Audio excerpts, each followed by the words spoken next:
Post office is basically facing perhaps its darkest moment. It's been building up and it's now got to the level where it is quite serious from a financial point of view, in that our revenues, the cash coming into the business, have been declining. And obviously last year, because of the disruptions and us not being able to continue with operations, it just worsened to a point where what we will be reporting for the financial year ending March 2015 is going to indicate a serious loss position for the organization. Obviously, I cannot mention numbers now until I've presented that to the shareholder as well as to Parliament. And obviously, I know that I have been following, obviously, your results from previously. I know that your cash flow particularly is very, very hammered. Tell us a bit about that, on just the impact this is having on your staff and to the country. It makes it extremely difficult for us to honor the obligations to our suppliers on time, to pay them on time. And the smaller suppliers, the SMMEs in particular, bear the brunt of this. And I really try my level best with my finance team to ensure that we prioritize them. But it's not always easy when the amount of money coming in is lower than the amount of money that you are spending. As things stand, for every rand that we spend as a post office, just about 58 cents of it goes towards wages and salaries, which really indicates that the post office has got a very high fixed cost element.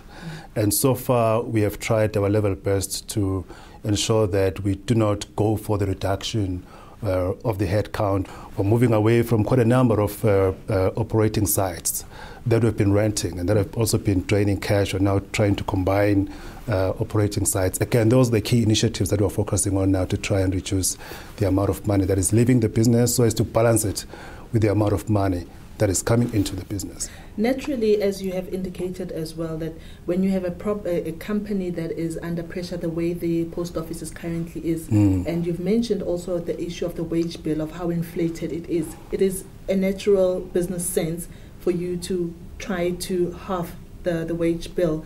Do you have any plans at all of cutting headcount? You have said that you're trying to reduce and to coordinate the duplication, but naturally that means that people may have to be let go. We have communicated this particular situation to our shareholders. We have communicated this situation to the leaders of our unions, as well as all the employees, that historically we have been living beyond our means. We've got a situation where we've got the same amount of capacity that we have had in 2008 in terms of employee numbers, in terms of the number of mail centers, the branches, etc. Yet volumes have declined by more than 30% since then. So the cost of that capacity is now coming back really to haunt us. So we are at a stage where we have communicated our intentions to look into how we can rebalance the numbers, how we can offer early retirement packages, how we can offer voluntary packages to employees. Really the plan is to rebalance the numbers, and then as we recover in terms of volumes and in terms of sales, of course we'll be in a position then to start employing more people as well. How is the morale amongst your staff members? I'm sure they're not taking this very well. Very difficult. In my 23 years experience in the private sector, I've never had to reduce headcount. And we are now faced with a situation that is very, very difficult for employees. It's very difficult for us managers as well. We live in a country where we know somebody who is unemployed. And for us to be in a situation where we are now responsible for adding onto that very unfortunate situation in our own country, it's hurtful, it's stressful. The Post Office Bank, or the Post Bank, when is it going to be licensed? How far are you with that? The Minister of Telecommunications and Postal Services, Dr. Gwele, has actually worked very hard on that part. A lot of work has been done with the Reserve Bank, who are the regulators. We are currently finalizing the process, which is called the Section 12, which is then in line with the application for a banking license. A number of key milestones that are required in terms of the Section 12 application have been completed. The Minister is finalizing really the last bit of it, which is looking into the members of the board that need to be appointed, and of course they need to be vetted by the Reserve Bank for the fit and proper status. So great amount of work has been done there, and this is a crucial bank facility for us as a country as well, because it's going to allow us to offer easy and affordable banking solutions to a large population in South Africa who are still not having access to those financial facilities. And naturally, with the current status quo, it makes the implementation of the bank further away. Obviously, if the post office has this kind of problem. One of the greatest decisions that were taken in the past was to actually separate the financials of the bank from the rest of the support group. Okay. And recently, the minister actually signed for the separation of assets as well. So whatever financial pressure that you have on the post office side, it does not affect the bank at all. Let's talk about the petrol cards and the West Bank issue. Explain to us what went wrong there, what is happening.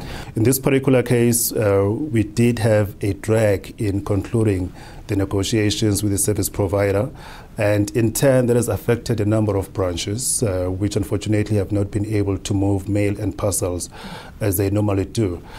It's not a nationwide problem. It's isolated to particular branches, number one, and secondly, most of those branches do go through that period, and then we're able to bring on board the plans, the backup plans that the management team have put in place. But I may also want to add that we have had branches where there have been situations with unavailability of fuel, and branch managers have actually used their own cars to deliver mail and parcels, just to show the commitment that they have to this organization. And I really want to give my utmost appreciation to those branch managers that went beyond the call of duty and went an extra mile to ensure that the public is not inconvenienced. The government guarantee, Mr. Mathonsi, how far are you with that? Naturally, if a state-owned enterprise is in the kind of turmoil that the post office finds itself in, you'd expect, obviously, the government to step in and to assist. And I know that there has been indication of them saying, we'll offer a credit guarantee.